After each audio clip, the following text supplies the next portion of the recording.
कभी कभी नए उपासकों से जब वार्ता होती है और वो कृपा करके अपनी दिनचर्या बताते हैं कि हम 6:30 बजे स्नान करते हैं, तब लगता है कि क्या साधना करोगे आप, कोई भी हो। अच्छा, जो गृहस्थ धर्म से युक्त है, बहुत से उनकी सेवाएं हैं गृहस्थी की, चलो अगर वो तो उनकी और भी आश्रय है सेवाएं। अपने जो वैराग्य मार्ग के पथिक हैं, इनको तो एक ही है, केवल भजन, दूसरा कोई। अगर आप किसी भी तरह प्रमाद स्थिति करते हैं और 6:30 बजे तक सोते हैं तो संशय है आपके ब्रह्मचर्य पर, नहीं रह सकते ब्रह्मचर्य। जो शास्त्र और शास्त्रवेत्ता महापुरुषों ने अनुभव किया है, 4 से और 6 बजे के बीच में जो शयन करता है, ब्रह्मचारी हो ही नहीं सकता, ब्रह्मचर्य रह ही नहीं सकता। या तो वो 2 बजे 3 बजे तक भजन किया हो, पूरी रात जग के फिर सोया हो तो चलेगा, वो भजन का आवेश संभालेगा। ये ब्रह्म मुहूर्त का समय और उपासक शयन करे, बहुत बड़ी हानि है। मान लीजिए खूब सत्संग सुनते हैं आप सब जन और बहुत कृपा है आपके ऊपर, लेकिन परिवर्तन नहीं हो रहा भाई। अगर आप 6:30 बजे, तो अच्छा नहीं, बिल्कुल अच्छा नहीं, बिल्कुल अच्छा नहीं। ये दिनचर्या तो बिल्कुल ठीक नहीं। आप लोग सावधान हो, जो भी हो सावधान हो जाइए। ये बिल्कुल आपके जीवन के लिए घातक दिनचर्या है। 2 बजे बहुत उत्तम है उठना, पर नहीं तो 3 बजे, आखिरी 4 बजे। साधक होके 4 बजे के बाद शयन कर रहा है, मुझे तो नहीं लगता, किसी भी स्थिति में नहीं। हमें लगता है कि दवा खवा दी जाए तो नहीं कहते, नहीं तो किसी भी स्थिति में कोई बीमारी, कोई भी ऐसा रोग अपना प्रभाव नहीं रखता जो दिनचर्या को बाधित कर दे। ये देखा है, ये केवल प्रवचन नहीं, देखा है, जीवन को देखा है। कुछ भी दिनचर्या में अपार सामर्थ्य देखा, अभ्यास में अपार सामर्थ्य है। देखो, सामने पट्टी बंधवा दी गई और धनुष बाण ले लिया और शब्द दूर किया जा रहा है अन्य दिशा में, शब्द वेधी बाण संचार।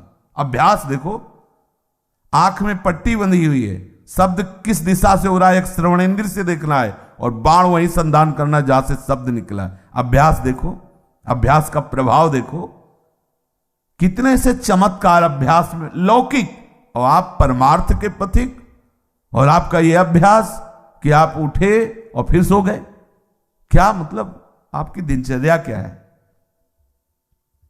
आप भगवद आश्रित, इसका मतलब प्रमादी थोड़ी है। आप भगवद आश्रित, इसका मतलब प्रपंची थोड़ी है। अहम का त्याग करके भगवद आश्रित होकर हम भगवत मार्ग में चलने वाले पथिक हैं। इसलिए सबसे प्रार्थना है, जो पीछे हुआ आज से एक नई दिनचर्या आप देखो। जो पूर्व की दिनचर्या ठीक है तो उसे लिखो, नहीं तो सुधार करके और स्वयं श्री जी के सामने वो दिनचर्या रखो। दिखाने की जरूरत नहीं है, बहुत बार देख लिए, बहुत बार रजिस्टरों में रखा हुआ है सब दिनचर्या। अभी आ जाएगी उठ के, 2 बजे उठे, 3 बजे ये, 4 बजे वो, 5 हो सकता है जिस दिन लिखो उस दिन 2 बजे उठ जाओ, कि आज उठे, पक्का उठे, सत्य कह रहे हो, 2 बजे लिख दिया। इससे काम नहीं चलना। आप अपने को खुद साक्षी करके प्रभु के सामने और नियमावली में बांधो। बिना नियम के प्रेम उत्पन्न नहीं होता। वो प्रेम की एक दशा है जो नेम को लय कर देती है। नियमावली में आपकी दिनचर्या सही होनी चाहिए, आपकी नियमावली ठीक होनी चाहिए। किसी भी संत के जीवन को आप देखिए,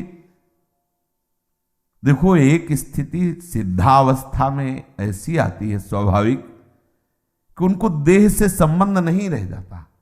अब उनकी बात अलग, आपकी अवस्था और उनकी बीच सत्संग में हुक्का मांग करके परमहंस जी, रामकृष्ण परमहंस जी कभी पकोड़ा मांगते, कभी, अब उनका हम अनुसरण थोड़ी करेंगे इस बात में कि भाई धरो हुक्का, रुको और हम पी रहे। हम महापुरुषों का अनुसरण थोड़ी कर सकते हैं। महापुरुष किस दशा में, किस स्थिति में, उनके जो नियमावली उपदेश है वो कहीं नहीं बोले उपदेश में कि हुक्का पियो, नहीं बोले। तो जो उपदेश बोले वो हमें आचरण में उतारने। हम क्या करते हैं, सीधे महापुरुष व्यास भरोसे कुंवर के, सीधे वो जो इस स्थिति में है ना, बस केवल इतना ही पकड़ते हैं, काहू के बल भजन को, इसलिए भजन नहीं करना, काहू के आचार इसलिए आचार नहीं करना। मतलब जितेंद्रिय रात, पवित्रता और ये सब। क्या पवित्रता, गुरुजी ने कहा है थैली है मल की, क्या पवित्रता हाँ उसमें क्या सुना है नहीं प्रवचन में, आचार गए और जितेंद्रियता आदि नहीं। और व्यास भरोसे ये बात आई, सोवत पाव पसार, तो 6:30 बजे इसलिए जगना पड़ेगा कि 7 बजे 7:15 बजे सत्संगों में आना है, वो आ जाते हैं तो जल्दी जल्दी तिलक लग, जय गुरुदेव, जय महाराज, हाँ जय हो महाराज, वाह वाह वाह हाँ क्या सत्संग में हो रहा है भाई। बहुत जीवन कीमती है। अभी कल ही पता चला कि कोई बहुत प्रियजन है, उनके यहाँ कैंसर हुआ। अब क्या दशा, ना भोजन सही पा सकते हो ना कुछ, और ये कैंसर आदि ऐसी बीमारियां हैं कि अभी तक जितने हमारे दर्शन में आए, एक आध बात अलग, उन सबको श्री जी ने जल्दी बुला लिया, जितने भी दृष्टि में आए। तो हम तो अमरौती खा के थोड़ी आए हैं, कोई न कोई व्याधि मंदिर है, कब देवता का पर्दा हट जाए, जैसे बहुत मंदिर में सब देवता होते ना, ऐसे शरीरम व्याधि मंदिरम, पुजारी कब पर्दा हटा दे, कौन सा, बोले अब कैंसर देवता आ गए, होश उड़ जाएंगे भैया। देखो तुम्हें अभी रिपोर्ट में बता दी जाए तुम्हारी किडनी खराब थी, देखो क्या होता है तुम्हारा। अगर डिप्रेशन में ना पहुंच जाओ तो बताना, ब्लड प्रेशर अपने आप उछाल मारने लगेगा, क्योंकि चिंतन, आज तुम स्वस्थ हो तो प्रमाद करते हो, और कल प्रमाद करने का अवसर नहीं रहेगा, अवसर ही नहीं रहेगा। अनन्य चिंतन रोग का होने लगेगा। अगर भगवदाकार वृत्ति नहीं हुई तो आप ये मत समझो मृत्यु कोई खिलवाड़ नहीं है। मृत्यु का संदेश सुनकर अच्छे के जमीन खिसक जाती है, होश खराब हो जाते हैं। कैंसर, अब न रात में नींद न दिन में चैन, अनन्य चिंतन उसी का शुरू। अब क्या करें, घबराहट, थोड़ी थोड़ी देर में मरना है, तो जो दुकान मकान पति पुत्र परिवार जितना सब भाई वो सब काटने दौड़ता है, ये सब छूट जाएगा।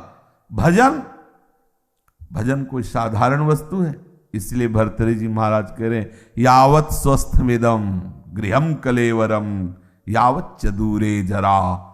जब तक बुढ़ापा दूर है, जब तक तुम्हारे शरीर में रोग कोई नहीं हो जा रहा, होगा ऐसा थोड़ी कि तुम कोई लिखवा के लाओ कि नहीं होगा। जब ऐसे परमहंस को कैंसर हो सकता है, रामकृष्ण परमहंस जी को, पूज्य भाई जी के उदर में कैंसर हो सकता है, वो फिर अपने लोग तो अधिकारी ही है इस दंड के, अपने लोग तो अधिकारी न जाने कितने। इन भजनानंदी महापुरुषों के शरीर में ऐसी व्याधियां हो सकती है, तो अपने लोगों को तो पूरा रजिस्टर रखा हुआ है। सावधान हो जाइए, प्रमाद मत कीजिए, बहुत बढ़िया अवसर आपको मिला है। भगवत चरणारविंद का आश्रय और सतत जप, ये बिल्कुल खुली दो बातें हैं, ज्यादा इनमें समझने की जरूरत नहीं। अंदर से भगवत आश्रय और जिह्वा से जप, राधा वल्लभ श्री हरिवंश श्री हरिवंश। क्या जाता है भैया, अगर रोज का रोज शाम के हिसाब आपको ना दिखाई दे तो बताना, रोज आपको वैराग्य बढ़ा नजर आएगा, आपको नजर आएगा, अरुचि होने लगे। सच्ची कहते हैं भजन का प्रभाव, ये तो भगवत कृपा से भगवत चर्चा हो रही नहीं। 1 मिनट के लिए अंदर से मन राजी नहीं, ये जो हो रहा है 1 मिनट के लिए राजी नहीं कि अब ये सब, बस यही लगता है चुप, किसी से मिलो मत, बंद करके दरवाजा अपने कमरे का, बस एकाकार वृत्ति। कब शरीर किस दशा को पहुंच जाए, बेकार काहे को बहिर्मुखता में फैल रहे हो, शांत। इसका फल है तदाकार वृत्ति में डूबना। और आपको बढ़िया अवसर मिला है, कोई जिम्मेवारी नहीं। देखो आप सत्संग सुन रहे हो, आप नाम जप कर सकते हो, नाम में ध्यान लगाए हुए श्रवणेन्द्रिय से सुनो, देखो बढ़िया आपकी समाधि अवस्था जा रही। सत्संग क्या है, एक समाधि अवस्था में डुबोने का बहुत बढ़िया, मतलब 1 घंटा 1.5 घंटा चर्चा हो रही, श्रवणेन्द्रिय के लिए कहीं अन्य जाने की जगह नहीं, और अंदर से आप नामाकार वृत्ति, मंत्राकार वृत्ति, बड़ा आनंद का विषय है।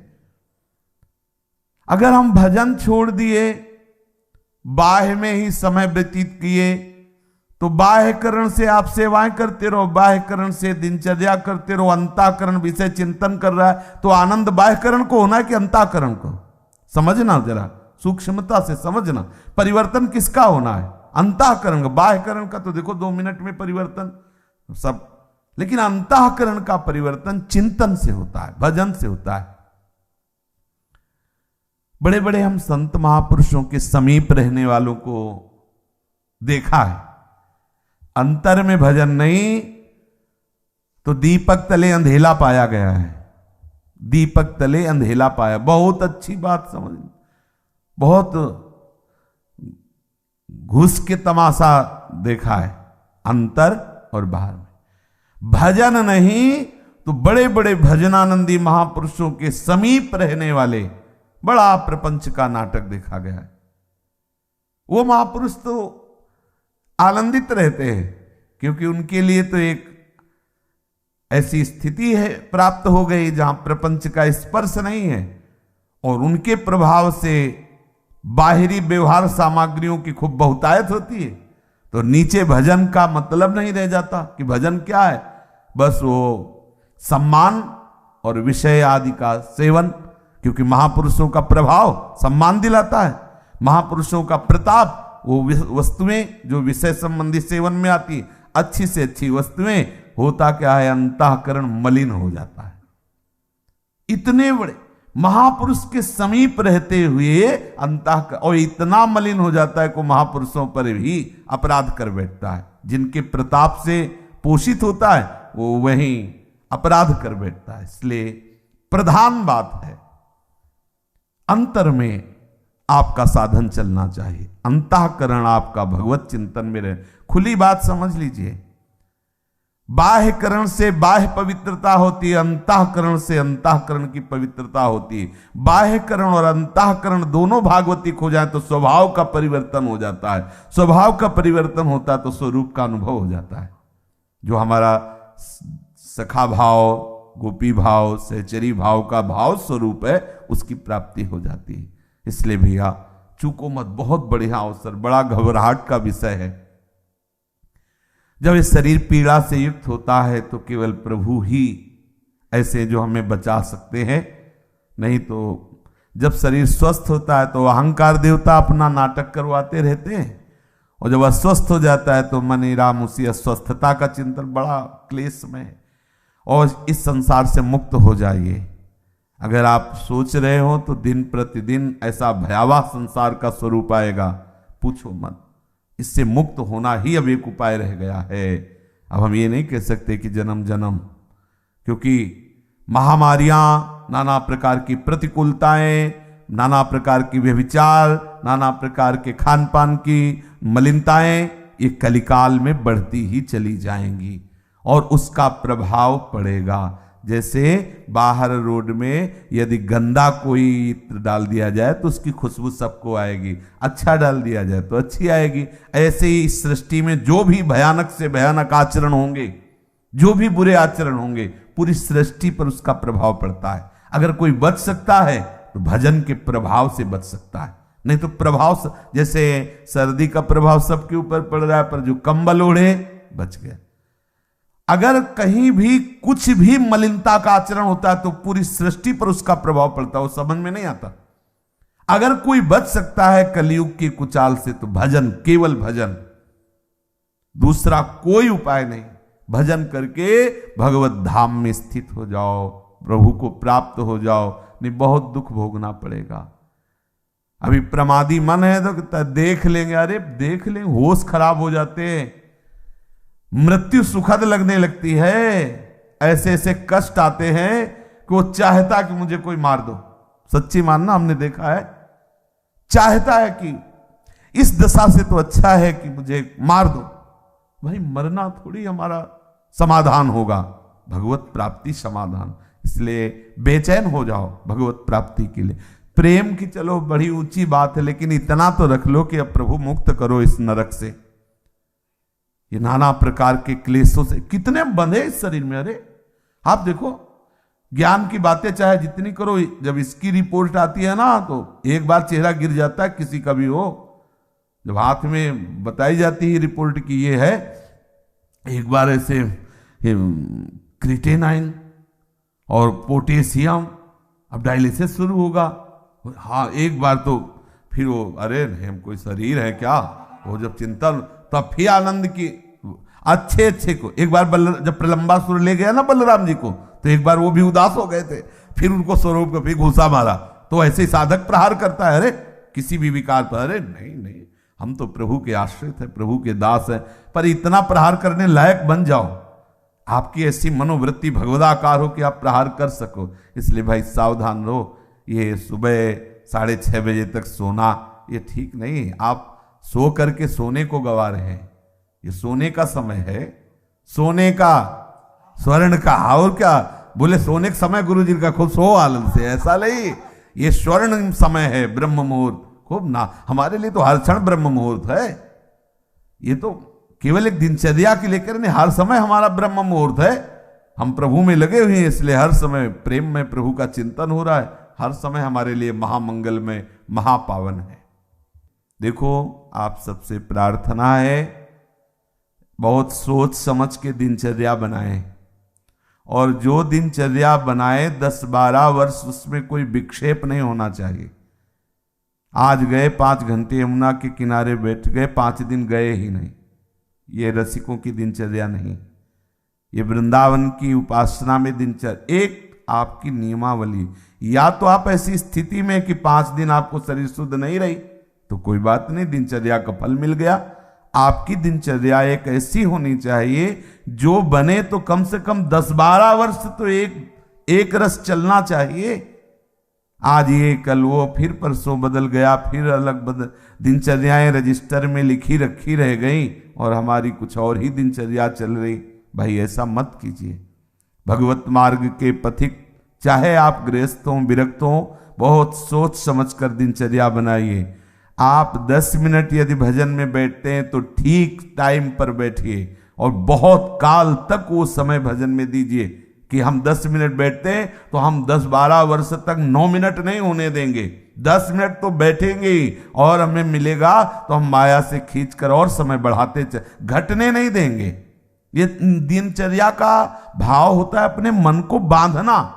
दिनचर्या का मतलब होता है हम अपने मन को संपूर्ण समय के द्वारा इष्ट में फांस रहे, बांध रहे, इस समय ये, इस समय ये, इस समय ये, और उसको नियम पूर्वक बांधना। कभी परिक्रमा चल रही तो कभी कुछ, कभी कुछ, कभी सब बंद, कमरे में पड़े शयन कर, ऐसी नहीं। एक आपके आहार की, विहार की दिनचर्या होनी चाहिए। बहुत अच्छा आहार मिल जाए तो भी एक संयमित, जो आपने आहार नियम लिया उससे ज्यादा नहीं होना चाहिए।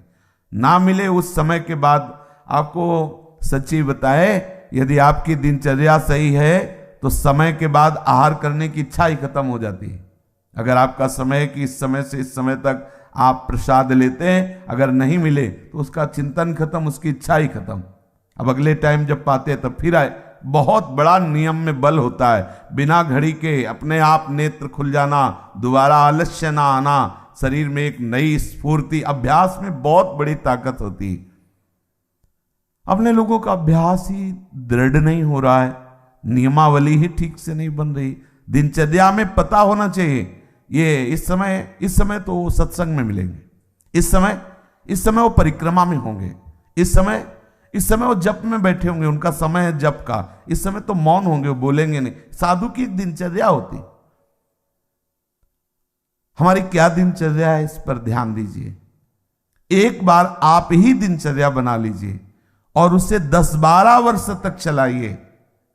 यह तेरे दिनचर्या बदलिएगा नहीं। माना भागवतिक है, लेकिन इससे मन संयमित नहीं होगा, इससे मन एक रस में नहीं आएगा, और एक रस नहीं हुआ तो फिर जीवत्व बाधा पहुंचाता रहेगा।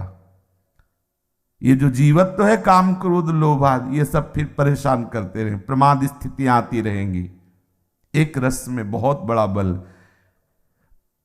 जब बुखार और ये सब परेशानियां शरीर में आती तो भी दिनचर्या बाधित नहीं होती। जो अच्छे साधक होते हैं, जिस समय स्नान उसी समय स्नान, जिस समय अपने आप इतना सामर्थ्य होती है। कहीं भी चमत्कार प्रकट हुआ है तो एक जो दिनचर्या पकड़ी गई, दिनचर्या देखो, पूज्य श्री सनातन जी वयोवृद्ध हो गए हैं, परिक्रमा को रोज जाते हैं गिरिराज जी की। गिरिराज जी को पीड़ा होती है उनकी परिक्रमा से कि इतने वयोवृद्ध नंगे पैर प्रकट हुए श्री लालजू महाराज ठाकुर जी। वो कह रहे हैं कि बाबा अब तुम परिक्रमा मत आया करो, हमारे लिए ही तो सब करते हो, हम बहुत प्रसन्न हैं, वहीं वृंदावन में आप भजन करो। हाँ ठीक है प्रभु। दूसरे दिन फिर पहुंच गए, बोले बाबा मना किया, बोले प्रभु रह नहीं पाते। ये दिनचर्या क्या करती, आपका अभ्यास ऐसा दृढ़ करती कि इष्ट मना कर रहा है लेकिन रह नहीं पाते। परिणाम क्या हुआ, आज भी उनकी दिनचर्या ने हमको एक बहुत बड़ी सिद्धि दे दी। आज भी आप दर्शन कर सकते हो राधा दामोदर में बंसी का, लकुट का, श्री चरण का, गाय के खुर का चिन्ह हो, गिरिराज जी की शिला आज भी हो। सनातन जी की एक नियमावली ने आज हम सब भक्तों को दुर्लभ वस्तु है, दुर्लभ वस्तु है, भगवत चरणारविंद के चिन्ह, लकुट के चिन्ह, बंसी के चिन्ह, गाय के खुर के चिन्ह प्रभु ने स्वयं दे और बोले शिला की परिक्रमा कर लेना। ये 4 परिक्रमा का आपको 4 परिक्रमा कर लो तो परिक्रमा गिरिराज जी की पूरी हो गई। नियमावली 24 घंटे में ऐसी सहज दिनचर्या आप अपनी खुद बना लीजिए जो आप बहुत काल तक निर्वाह कर सके। यमुना तट अगर हमारा जाना हुआ तो यमुना तट, बहुत मन हुआ तो नागरीदास जी करें गोवर्धन गिरिराज जी, और बैठो राधा कुंड, देखा है, अनुभव किया है, एक अलौकिक मतलब आकर्षण राधा कुंड में देखा है। सुबह सुबह जैसे चुपचाप कभी गए हैं और एकदम बैठ गए तो एक अलौकिक आकर्षण, एक दिव्य आकर्षण, एक भजन में एक दिव्य उन्माद। आसपास बड़े बड़े भजनानंदी महात्मा रहते हैं और श्री जी का वो नित्य स्थल राधा कुंड संपूर्ण ब्रज महिमा में, पर कहीं कहीं प्रभु विशेष अपनी लीला प्रकाशित किए।